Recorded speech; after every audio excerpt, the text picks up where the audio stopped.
The FBI's footprint has gotten so freaking big, and the biggest problem the FBI has come out of its intel shops. I'd break that component out of it. I'd shut down the FBI Hoover building on day one and reopening the next day as a museum of the deep state. And I'd take the 7,000 employees that work in that building and send them across America to chase down criminals. Go be cops. You're cops. Go be cops. Go chase down murderers and drug dealers and violent offenders. What do you need 7,000 people there for? Same thing with DOJ. What are all these people doing here? Looking for the next government promotion, looking for their next fancy government title, looking for their parachute out of government. So while you're bringing in the right people, you also have to shrink government. The great Kash Patel there. Of course, he is rumored. He was being rumored actually to be the CIA head. Now he's being rumored to be the FBI head. I don't know. It would be an amazing thing. That is exactly what we need to do with the FBI and the CIA. As John F. Kennedy said, of course, they say, oh, he didn't say that now, but of course he did say it. That's why history says he said it. Right? That's why it says he says it. You know, it's like the old, I told my guys when I take them around the world, I say, hey, look, guys, you know, those old wives' tales, they always tell, well, do this or don't do that. Yeah, there's usually some wisdom there. Okay. So, you know, that's why they have old wives' tales. Anyway, Kennedy said they wanted to scatter the CIA into 1 million pieces. And of course, you know, he got assassinated. Of course, he was doing a bunch of other stuff as well that really upset the wrong people. You are watching on the Smart Money Culture TV network. Good morning. We're on your TV sets in Texas and Louisiana. I can tell you we have some very exciting things going on as well. Some very big growth things going on. We're also streaming around the world on YouTube and Instagram and LinkedIn and Rumble and all the rest of them. So it's always good to see you guys. It's great doing the show every morning, the Impact Money Show. We have a lot of fun doing it. You know, I'll tell you what, we have this list, and I went down some of them yesterday. This list of nominees that Trump has put together. Of course, we have the great Elon Musk as well.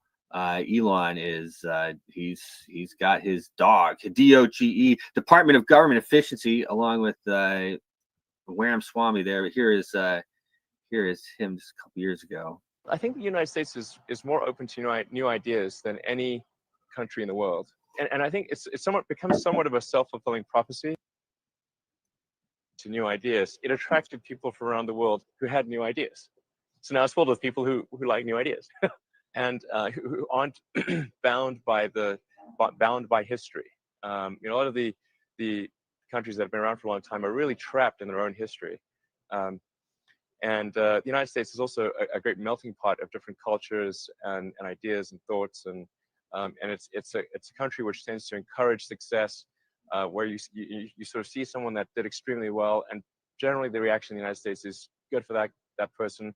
So in most countries, that's not the reaction. People tend to think, oh, that person did well because they screwed somebody else, or they try to rise beyond their station. That was really inappropriate of them to be so nouveau riche, to use a French word.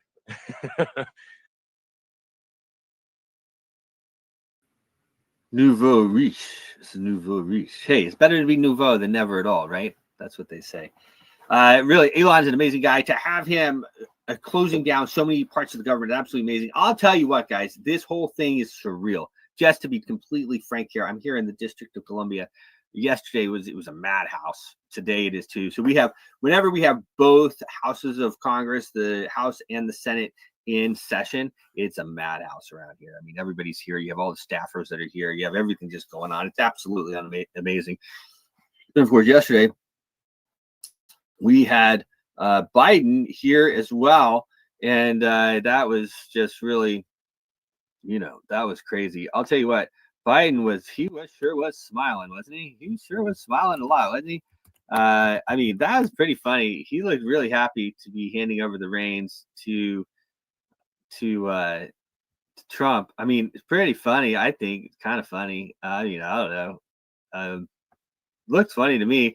I mean, I don't think it was lost on him that he was ousted.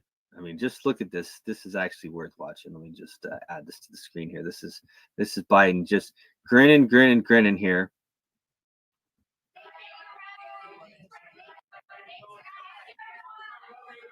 He looks so happy. He's so happy. Yeah, see, look. No one's gonna oust me. No one's gonna oust me for the last month. I'm handing it over to this guy. It's been funny. And of course, you have he put on the MAGA hat. My mom was just visiting, and she goes, "Oh, I thought that was AI." No, Mom, that wasn't AI. He like took it on his head. The truth is, I don't even think that's the old Joe Biden. Okay, I think that's an actor. I'm pretty. I mean, I'm like 95%. I'm as sure as a guy who doesn't know him personally could be that is an actor. You can go back and look at pictures, and it does not look like the same guy. That is for sure. It doesn't look like the same guy at all. Of course, the Trump War Room, I don't know if you guys follow the Trump War Room. They have a pretty good Twitter feed, and that's where I've been getting a lot of the information. Trump War Room. This is a video they have. Now we have a projection to make. This is the moment that they called the race for Trump. In Wisconsin. Yes, we can. NBC News projecting that Wisconsin was won by Donald Trump. And therefore, as you see on your screen, we are now projecting that the next president of the United States is Donald Trump. He will reclaim the White House. The 45th president of the United States will become the 47th president of the United States. CBS News now projects that Donald Trump is the winner in Wisconsin. That gives him the number of electoral votes he needs to become the 47th president of the United States. This is an incredible moment in American history. It is now official. CNN projects that Donald Trump has been elected president, defeating Vice President Kamala Harris and making a political comeback unlike any in modern American politics. The Fox News decision desk can now officially project that Donald Trump will become the 47th president of the United States.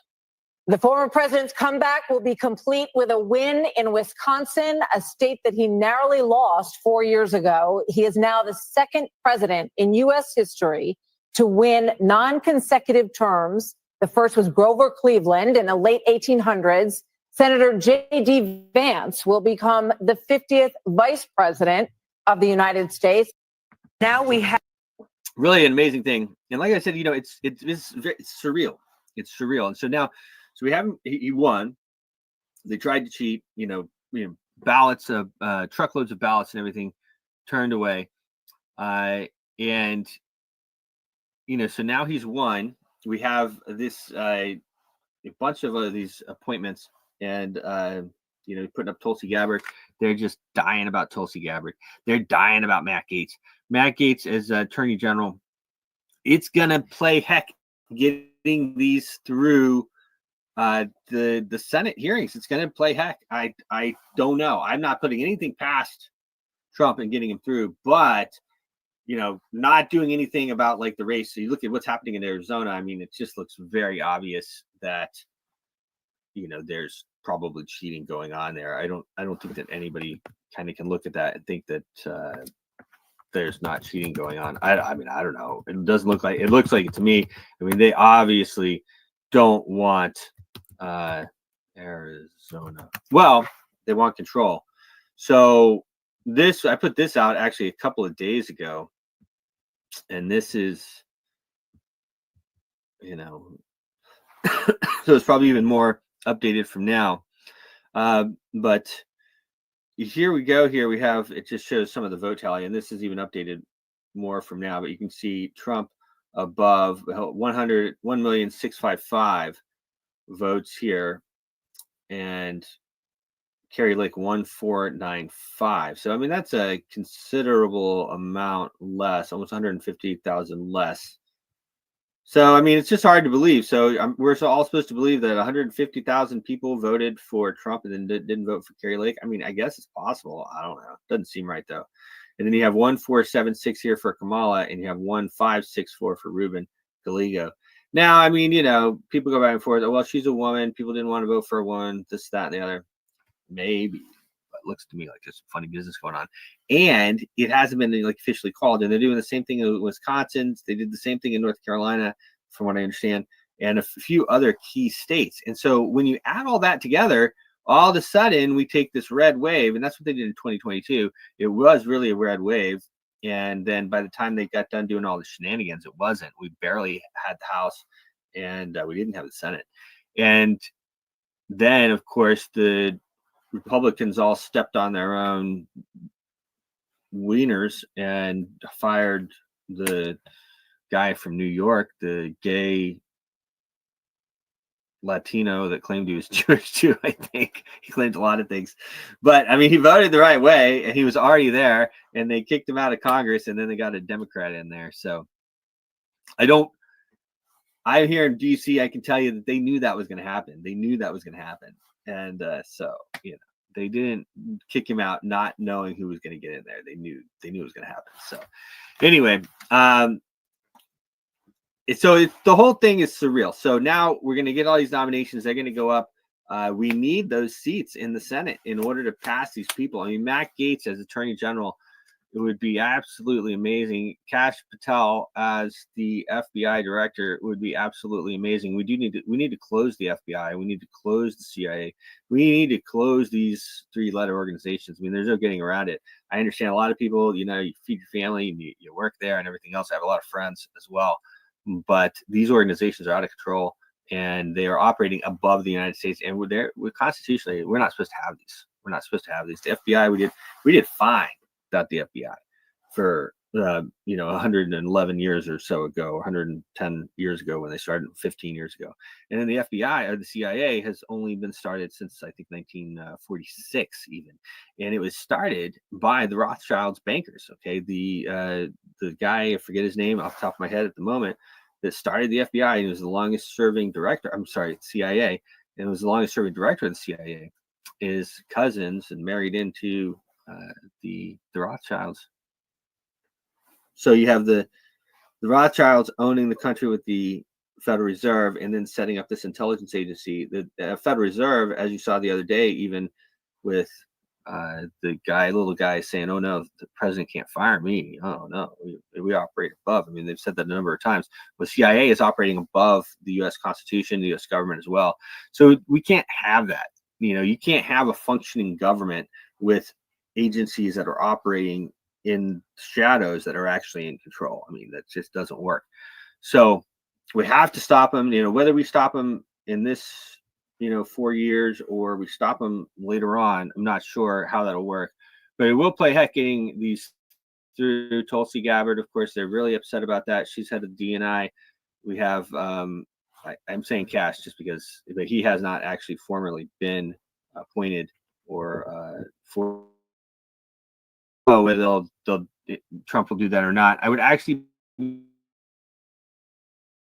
so far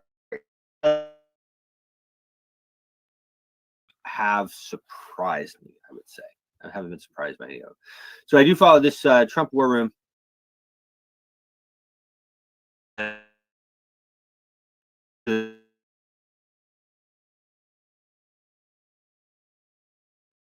Make sure I'm on my right tab here with you guys, just so we can kind of, I did this yesterday too, kind of just go over who so far. So we have, it's a great honor to announce Congressman Matt Gaetz of Florida is hereby nominated to be the Attorney General. I mean, Gaetz, as this is the guy. I mean, if he goes with Gaetz as the Attorney General, I think that we're actually going to put some deep state crooks in. Without someone like that, I don't think we're going to. But Matt, okay, I think we might. Okay, we might. We'll see. Tulsi Gabbard is director of DNI, director of national intelligence. Again, this is an organization that needs to be shut down. But maybe that's this is how we start. He's got to, and this one has everybody really up in arms, or really kind of upset across the board. Excuse me. A little better today though, and that is the nomination of Senator Marco Rubio to Secretary of State. So this one is fairly interesting because I think that what everybody's missing here. And this is where I can really say, okay, here I see the 4D chess of Trump playing out. So you nominate Marco Rubio for Secretary of State. Now you see how Trump goes through people. I mean, say he could be Secretary of State for 3 weeks, 3 months, 1 year, 6 months, 2 years, I mean, whatever. But meanwhile, I think on the back end of this is now you're going to have this empty seat in the Senate, Florida Senate. And I think the back end of the deal is you slide Laura Trump into that Senate seat. And I understand she's doing great work at the RNC and everything else, but trust me, she has a lot more power and a lot more capability to do something with a Senate seat. So I think that's the back end of the deal. Slide slide Laura Trump into that Senate seat, and then you're set, and then you can do whatever with Marco. Marco doesn't do a good job. You just move on to the next person. So that's what I'm thinking. That's what I think he's thinking with that. I don't really have anything against Marco Rubio. He does appear to me to be beholden to all the money they got in there. AIPAC and all these guys. Everybody's actually, they're all bought out by AIPAC, unfortunately. So here we go. House GOP. Of course, the guys were here yesterday. Elon, I believe, came with him. They met with these guys. This guy right here, the House chairman or whatever, the House leader, he is a problem. He's a big problem. A big problem with a lot of these guys is they're all another country first. They're all Israel first, not U.S. first, which is kind of a big problem because it's not kind of a big problem. It is a big problem because we're U.S.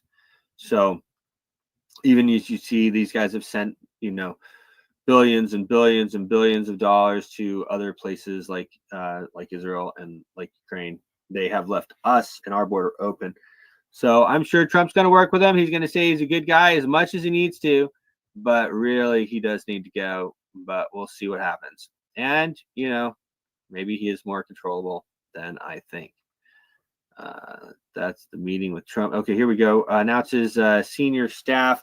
Mar-a-Lago, he hit these with the same announcement here. Dan Scavino, of course, his trusted right-hand man, Dan Scavino there. I've traveled with him around the world, working with him for all these years. He'll return to the White House as the assistant to the president, deputy chief of staff. Stephen Miller will return to the White House as assistant to the president and deputy chief of staff for policy and homeland security advisor. James Blair will serve as assistant of the president and deputy chief of staff for legislative, political, and public affairs. Taylor Booth as assistant to the president and deputy chief of staff for communications and personnel. So again, this Trump War Room, just to give him another shout out, this is a good one to follow because they're using this really as the place I'm getting most of my news first. Kristi Noem, Secretary of Homeland Security. I was kind of back and forth on this one. She comes out yesterday. She says, "Oh, we need to have more anti-Semitism laws, across the United States." And man, that's just the wrong thing to say, Kristi Noem.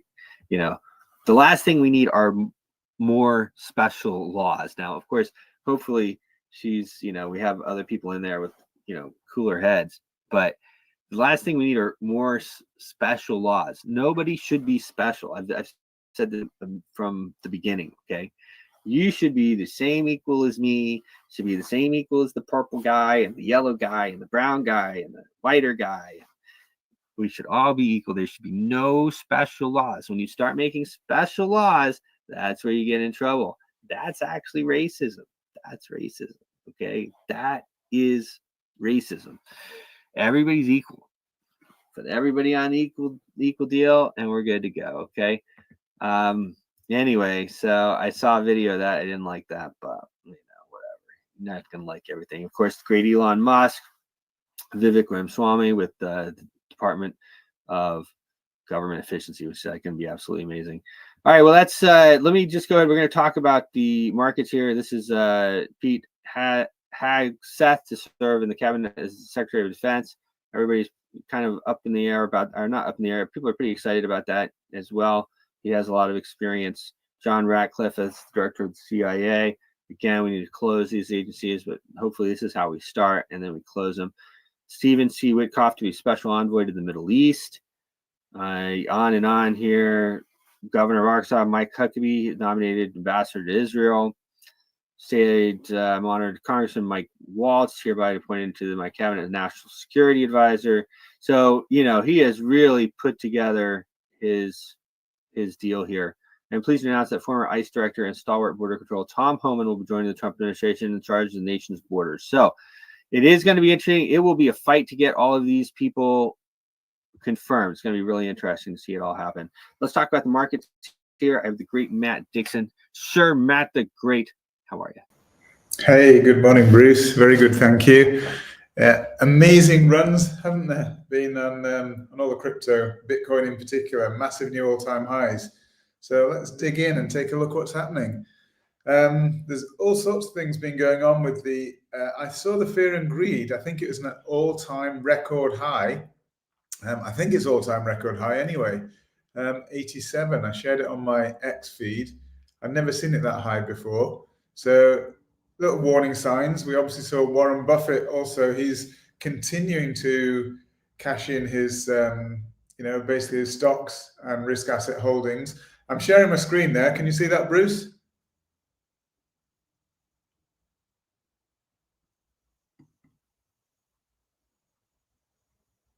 Oh. Bruce, can you see me or hear me? I can't see you. Yes. Oh, okay. You disappeared for a moment. Okay, so as long as you can see that, as I said, Warren Buffett is cashing in more and more of his risk assets and stocks and adding to his cash pile. I've been through a number of market crashes myself. I'm not quite as old as Warren, but I started off my trading career in the early 1980s and basically built up quite a nice little pile of asset stocks. I used to trade penny stocks in those days. From the early 1980s. By 1987, I built up quite a pile of cash for a very young man at the time. Unfortunately, I got hit by the market crash in 1987. Now, just running up to 87, everybody was piling into stocks. Everybody was euphoric. I don't know whether they had a fear and greed index back then, but if they had, I'm sure it would have been close to record highs again. So these are the times that you need to be careful, because in 1987, I got completely wiped out. I lost everything that I had. As a young man, fortunately, I was young enough to start all over again. I had to go into a regular 9-to-5 job to pay off the debt I'd accumulated because I was leveraged. But that was my first lesson in the stock market, that when things get maybe too good to be true, maybe it's time to start thinking about being cautious and maybe protecting some of those gains that you've made. I didn't do that. I hadn't learned that lesson, so I lost everything. The next major hurdle I came across was the dot-com boom and bust in 2000. And I was more ready for that one. I could see what was happening. Again, it was a massive inflated bubble waiting to burst. There was massive euphoria. I was actually advising, consulting with the World Bank in West Africa and advising banks in West Africa. And I was advising them to stay out of the dot-com stocks because I thought it was a bubble waiting to burst. And of course it did burst. So I lost nothing. I actually saved a lot of people a lot of money by advising them to stay out of the market at that time. Then the next major market crash that came along was 2007, 8, 9. Around that time, that one I was really waiting for. Did very, very well out of that because I was waiting for it. I shorted the market, caught it all just right, and did very, very well. Now, I think we're lining up for the next one. We're not here yet, but you can start to begin to see the same sort of signs that there were back in 87, back in 2000, back in 2008, massive euphoria in the markets, massive highs in the markets, massive greed on the fear and greed indices. And we're seeing the same sort of things right now. Now, the thing is, these can continue for a long time. These situations can continue for some time. So when a bubble's inflating, you just can't tell when it's going to burst. At some point, it just gets so large, it just bursts of its own accord, as it were, and a lot of people get hurt. So when a bubble starts to really inflate, you can see some smart investors like Warren Buffett starting to cash out and starting to basically build up a lot of dry powder ready for when the market falls. And if you remember back in 2008, he was the one who piled in when the market was at rock bottom, and this, as they say, blood in the streets. He actually came in and bought up a lot and saved a lot of ailing, troubled stocks at the time and bought in right at the bottom. And that's the thing to do. So if he's selling out right now, maybe we should start to take notice of what he's doing. So let's look at a few of the signs. So this is quite interesting. I'll just go through the various assets again in no particular order, but they're all, I think, quite interesting. And we'll just first of all unravel some of the corrective moves that there are. So the move up in the pound from that low of 103 that we talked about has been in basically a corrective fashion. Corrective means it's against the trend. So that means the trend is still downward. So that means we should go lower than 103. And that's what I've talked about on a few occasions in the past, where I think the dollar will flip the pound and the dollar will actually become stronger than the pound. But the correction to the upside has been pretty well textbook. It's been in the form of what we call WXY, and that's a double zigzag. And what I've done here, I've labeled two zigzags and they're connected by an X wave. So the first zigzag is the W wave, which is basically, we can pretty well see a wave up here, a corrective wave here in three waves, and a wave up here. So that's a zigzag, 535 effectively, 5 waves up, 3 waves, you can see them very clearly, and 5 waves there. So it's a 535 zigzag. And then following that, we get the X wave, which is an ABC X wave. It's made up of 3 waves. You need to probably expand it to really see the clear 3 waves, but it is 3 waves, trust me. And then following that, we get another zigzag, another 5, 3, 5. And the 3 waves, once again, are very, very clear here. You can see an A, a B, and a C for the 3 waves. 5 waves are a little less easy to see, but it's actually quite interesting that this is counted as 5 waves, this last leg here of the zigzag. Although it looks like more than 5 waves, you can just about count them here. I might go into a shorter time frame to show you, but if you're going from this C wave, 1, 2, 3, 4, 5, 6, 7, 8, 9. Now, 9 isn't 5, but 9 is impulsive. It's actually an impulsive number. So when you see 9 waves, you know it's an impulse. So it's still effectively a 5-wave move. If you looked at it, you can count this as 5 waves, even though it's 9. So it's basically just part of another zigzag. So we have a W, an X, and a Y. And the Y wave went to precisely 50% of this W wave, which again, what it did, measured the W wave, transposed to the end of the X wave, and it gave us 50% was the end of the Y wave. That's quite a common relationship with the pound. Now, what's really, I think, a little bit of a warning sign, I'm looking really for warning signs here in the market, because the market's going to highs. We had massive all-time highs for Bitcoin.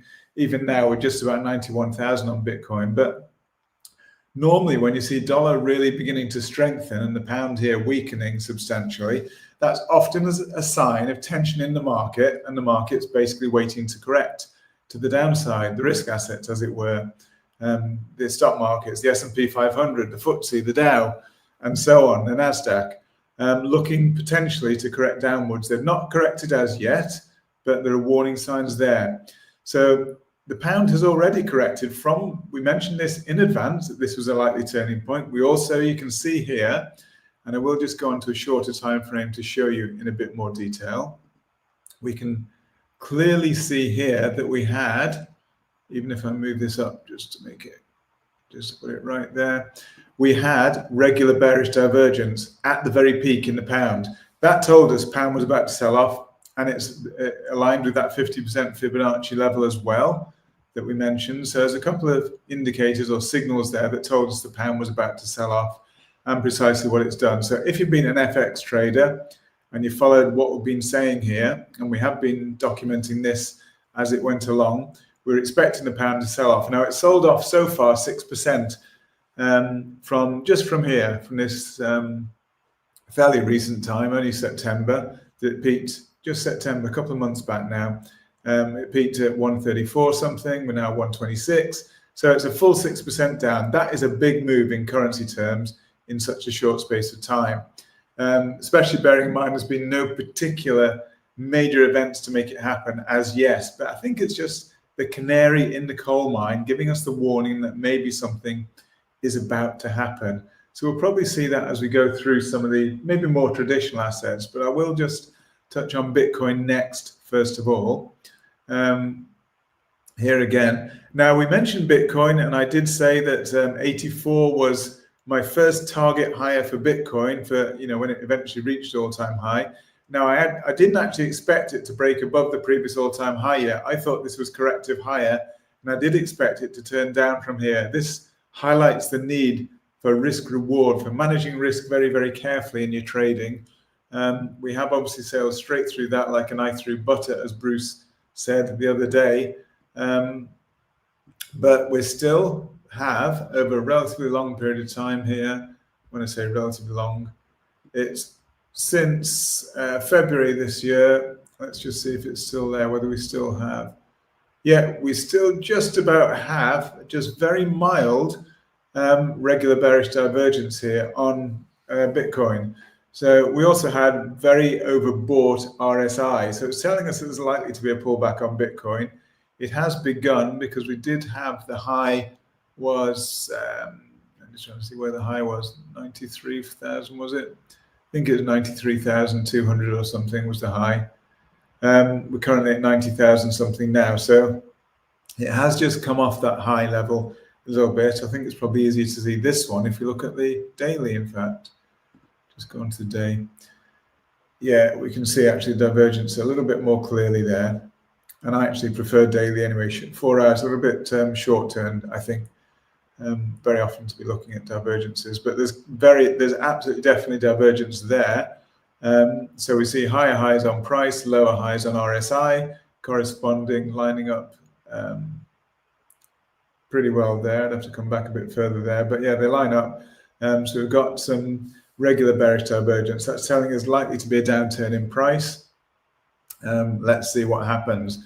But whatever happens, markets just don't always go in one direction. So far, it's been very one-directional. When a market is in particular impulsive mode, usually in wave 3, which is the most aggressive of the Elliott waves. Wave 3 is normally the extended aggressive wave. If this were a wave 3, then you'd expect it to be almost straight up. That's what happens with wave 3s. But it looks as though we may be due a little bit of a pullback. And I think as we go across some of the other assets, we'll see that. So that's Bitcoin. It's been absolutely amazing. The thing is, there are so many positives out there for Bitcoin, and we're starting to get now some of the sovereign wealth funds, some of the nationals actually getting really interested in buying up Bitcoin and holding it in their reserves. So that being the case, there's a massive support for Bitcoin. And if we do get this Bitcoin bill out of America, which I'm told could be after Trump's inauguration, we could get a Bitcoin bill. Now, if that were the case, I honestly think you could see Bitcoin $1 million. I really do. But there's some time to go before that happens, and there's still plenty of risks in the market. It won't go straight there. That'll be something else, right? That was what we were talking about in Dubai. I mean, once these governments start really buying this as a reserve, if that's what happens, then yeah, I mean, $1 million. I mean, look at El Salvador. Boy, they played their cards. They're starting to nibble away. And when you think about it, the governments, I mean, particularly the sanctioned governments around the world, you think about the likes of Iran, the likes of Russia, it's in their interest to hold Bitcoin, to buy it up as reserve. And there's a lot of mining. I think it's about 11% of mining now goes on in Russia. So remember, once upon a time, they banned it. Now it's in their interest to promote it. So these governments like Iran, like Russia, and others, and smaller governments, and ones that have problems with inflation, they'll be the first ones, and they're probably nibbling away now. There's no major change for them to do that. But when some of the big sovereign wealth funds, like across the Middle East, like if America do start to hold it as a major reserve, then it's going to be an absolute game changer. There's only 21 million in existence, and there's just effectively no supply. The stock to flow ratio is now better than gold. So, Bitcoin does appear to, it looks as though even if we get a pullback, I'm just very, very careful now. You've got to be very, very careful if you want to go short these assets, particularly Bitcoin. I mean, interestingly, Bitcoin has been running ahead. Most of the other assets have been falling behind because Bitcoin is the one that will be the one held by governments. But as we get more and more institutional adoption, I do think others will be interested. Doggy coin, okay, to the moon. Dogecoin. If I was a government or a sovereign wealth fund, I would definitely want to hold some Doggy coin. Well, interesting. The Department of Government Efficiency, Doge. Absolutely. You just can't stop winning with Elon Musk. I mean, he really is something else, right? I mean, just, to come out with that name, and how could Trump say, no, we're going to name it something else? Like, obviously, you're just going to name it Doggy. Yeah, amazing. Yeah. Yeah. So we'll just carry on running through. I'll probably need to speed up a little bit because I guess we'll, haven't got all the time in the world. But XRP has been an interesting one. It's had quite a good pump of late, a really good pump. And it's that one that tends to often go out of step with others. But again, if we're going to get the SEC chair replaced, then clearly that's probably going to be positive XRP. We do still have long term. And when I say long term, it's not that long term. We're talking about from March this year till now, we have hidden bearish divergence. That's basically with lower lows on price and higher lows on corresponding RSI. So that's basically telling you that price should continue lower. Maybe it will continue lower. Maybe we will get a correction. That is still in place. So we did have, at one point, we had some regular bearish divergence here. That was eliminated as price rose and broke through the previous level here at around 64 cents. So we smashed through that, but we still have longer term hidden bearish divergence. So need to keep a close eye on that. Of course, if price were to go above this level here, which is if it were to hold on a closing basis, that is, not just spike above, but it's already spiked above, that doesn't count. It's really got to close on a daily basis, daily closing above this 72 cent level. And it's so close to that, it could easily do that. If it did that, it would eliminate this hidden bearish divergence and the way will be open for higher. So there is potential for these assets to go higher. I'll miss out a couple. We'll just touch on oil brief. There's not much really to say about oil. It's not really done much. Doldrums. I think the economy is slowing a little bit, and yet we're still seeing increased inflation in the US. We had increased CPI out yesterday. We've got PPI out today, which I've got it here. Expectation is for PPI to rise. So producer price inflation expected to rise. So inflation is still a worry, if you ask me. And I don't actually know quite how they can be reducing in an interest rate reduction cycle. Don't know how that can be when inflation is still a problem as far as I can see. It's fallen a long way, but it's actually rising again now. So that's a bit of a concern. S&P is still round about all-time highs. We still have very clear regular bearish divergence in place. I think we're due a bit of a pullback on the S&P. I still think we've probably got higher to go, like Bitcoin and the rest. I think we're in a pretty good cycle at the moment, but I think we must be due a pullback fairly soon. It can't continue forever.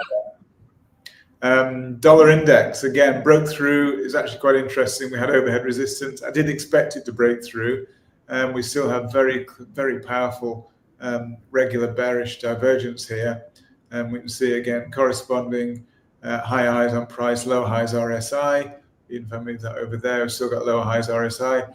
So dollar could get a pullback, but at the moment, the dollar's on a bit of a run. And if I look a bit longer term, just scroll out a little bit on the dollar, again, we can see that move that we talked about with the pound we're looking at. Dollar index is very similar. Looks like some kind of ABC. I need to scroll up to show you that.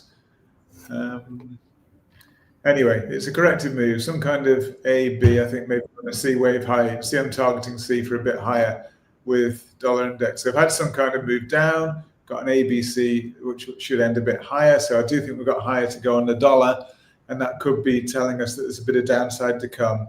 Although at the moment, dollar's being correlated with Bitcoin moving higher. But I think... Yeah, but that is not a normal correlation. Yeah, it could be the straw that breaks the camel's back. Once it gets too strong, I mean, we do definitely have. So at the bottom here, we did have regular bullish divergence, which told you price was going to go higher, exactly what it did. Right now, we have regular bearish, which is telling you price is going to turn down. I think that could persist for some little way, a little bit higher to finish off a C wave higher. I don't know quite how high, but a little bit higher. And then maybe we'll get a turnaround. Next one, I will touch on this. Solana has been quite interesting. Again, we've got very clear regular bearish divergence in place. I still think this could be part of a large correction and still substantial down to come.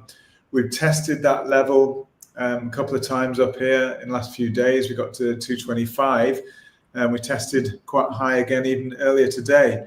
Right now, we're pushing down quite a bit of a bearish candlestick at the moment, but we need to see how it finishes before we can make any clear deductions from that. But I actually thought that I was trying to determine what the wave count was, whether it was corrective. So I do think if this is a wave 3, we've got an ABC down, and I actually think we've got an ABC higher. Now the C, you can get 3 down, 3 up higher, because it just basically becomes an expanded flat correction. Expanded because the second 3 goes above the start of the first 3. So 3, 3. Now the way the last 3 works is we've got an A up. The B wave is actually a perfectly good triangle. It's an A, B, C, D, E triangle, and then you get a C wave out of it. Now we've got that. I think that's good, personally.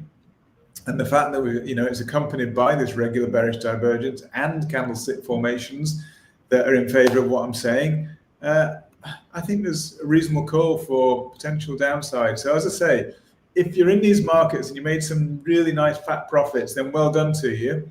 I didn't catch the last of these moves. Some of you did. So as I say, really well done, but just be cautious. Maybe lock in some of those gains because we could be in for a bit of a correction.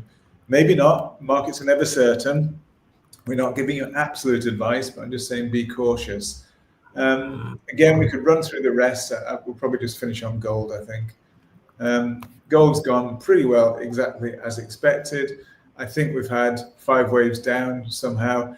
I've said before, you may remember on previous shows, that with gold, very often it's the 5th wave that's extended. Normally with assets, you get the 3rd wave is the extended wave. With gold and some commodities, you often get the 5th wave being extended, and that's precisely what appears to have happened here. So I think we've got a 1, 2, 3, 4, 5, giving us an A wave. I do think that we'll get a bit of a push up in gold anytime soon. That could basically be a reaction towards inflation showing through in the market. But then I think then we'll get another turn down. But it's just an ABC. That's the correction. So we should, after that, rise to new all-time highs once again for gold. But that's my expectation. And it has followed our expectations. We did say that there was regular bearish divergence right on this candle here. Price came down exactly on cue. We are getting now towards oversold on RSI. And we've finished an Elliott wave cycle, 5 waves. So I think that we could be due 3 waves higher in a B wave before we then get further downside. So it wouldn't be really a time for me to buy gold right now. I'd probably wait for lower prices after another little push higher. I'd probably wait for lower prices again to add to my bags here to, looking at buying dips. You could do a bit of DCA, dollar cost average, maybe buy a bit here, but then again, wait for lower prices to maybe add some more, because you never know for certain. But as prices, when we get dips in price, I do think that gold is looking still constructive, and I think there'll be more upside to come. So probably good to dollar cost average and add to your positions there. So again, so much more we could talk about, but I think that's probably a good roundup for today. And just as we finish, Bitcoin 91.5, just ticking higher again nicely. There's no telling when it's going to stop. These markets, as I say, they're a bubble. I do believe they're a bubble. There's been a lot of good news, and that bubble could continue to expand and expand and expand. But at some point, I suspect the bubble will burst. It will be quite spectacular. As much as the bubble inflating is spectacular, I've seen some amazing gains. And there's been some great memes as well. I don't know if you've been watching some of these memes. I've seen some amazing memes that have done really well as well. It's really exploding. It's been, going up like 700% in a day and stuff. Yeah, I was just looking at one earlier, which I don't know if I've got it here. Maybe not. I'm not sure. I was focusing on a meme today. It done just in one day 450%, and it had good volume as well. It was actually, really, some of these memes, they've got great volume. Obviously, you don't hold them forever if they've got no underlying value, but if you can jump on the right one. I've seen some people actually get rich from modest amounts of money, catching the right meme. But obviously, you can also lose your money, so be careful. Yeah, exactly. I mean, it kind of is like the epitome of, crypto bros and everything else. Like you can get in with like $200 and make 200 grand out of it, or whatever. I mean, it's just craziness, in like a few days or a day, so yeah, they're fun, but it is very highly speculative and they really can't go to zero really quickly. Absolutely. Yeah. So, that's pretty well it for today, Bruce. As Awesome. as I say, I hope people are enjoying this amazing, this Trump pump, which is still going on. Yes. And can continue potentially. But there are warning signs, as I say. If Warren Buffett is starting to cash out, that tells me something. He's one of the smartest guys ever. And that's there are other warning signs. Yeah, that's his second tranche. And it kind of signals a strengthening dollar, which I think that's, if Trump gets in, the dollar is going to continue to strengthen. So everything will continue to strengthen possibly. So it's just really hard to call the market right now, like you said, call the top. I mean, we could just keep slicing, head over 100,000, but we could very easily turn back as well. So we'll see. I made a joke about Elon Musk having invented a new device which was gravity defying, because everything is defying gravity right now. Everything's going up. Yes. So, well, and you have everybody. I had some, person on my X account the other day, a grandma. I almost said grandma, and I thought, well, that'd be rude. But she said, "I'm going to buy some doggy coin for my grandson." And so you have these types of people entering the market. That's something else. So and optimism is a funny thing. And that's what they say. I mean, that when they said in the 29 crash, once the shoe shine boy starts talking about stocks, it's time to get out. And I think everybody right now is jumping in. And here's a warning sign, just one more warning sign. We've got dollar yen. We've potentially got 5 waves up on dollar yen. Dollar yen is correlated with risk assets. So basically, as dollar yen is going higher, that means markets are going up effectively. We're coming towards the end of a 5th wave. 5 waves is the impulse. We should get a decent pullback in at least an ABC.